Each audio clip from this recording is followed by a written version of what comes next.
প্রত্যেক মেয়েরই স্বপ্ন থাকে এই দিনটা একদম এই দিনটা নিয়ে আগে জানার পরিকল্পনা কি?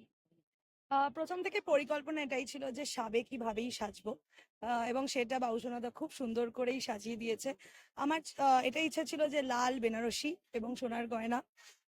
এই সেই রকমই সাজ, মানে আলাদা করে আর নতুন করে কিছু না। আরেকটা যেটা, আমি মেহেন্দি পরিনি, আমি আলতা পরেছি। আহ, একদম ছিমছাম বাঙালি ব্রাইড হিসেবে আমরা যেটা জানি সেটাই।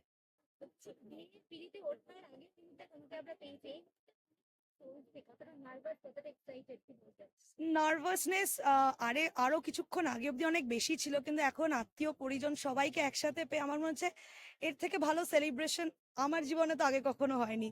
তো আমি প্রত্যেকটা মুহূর্ত এনজয় করছি, আর সত্যি আর কিছুক্ষণের মধ্যে বিয়ে শুরু হয়ে গেছে অলরেডি, আমি জয়েন করব।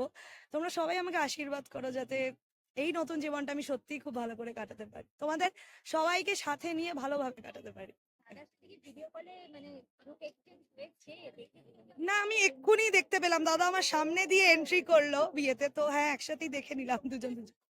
দেখে নিয়েছে মনে হচ্ছে আর চোখে, হ্যাঁ লুকিয়ে আর চোখে দেখে নিয়েছে মনে হচ্ছে।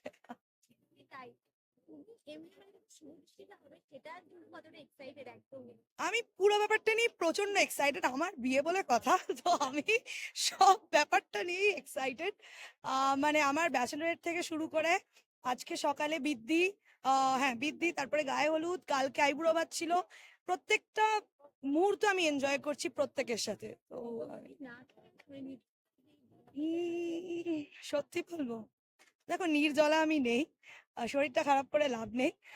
তবে পুরো ভেজ, অল্প বিস্তর ভেজ খেয়ে, আর তারপরে তো সকালবেলা নান্নি মুখে খাওয়ানো হয়, অল্প অল্প অল্প অল্প একটু হাইড্রেটেড রেখেছি নিজেকে, সেই ব্যাপার খাইনি, বাট উপোসও করিনি।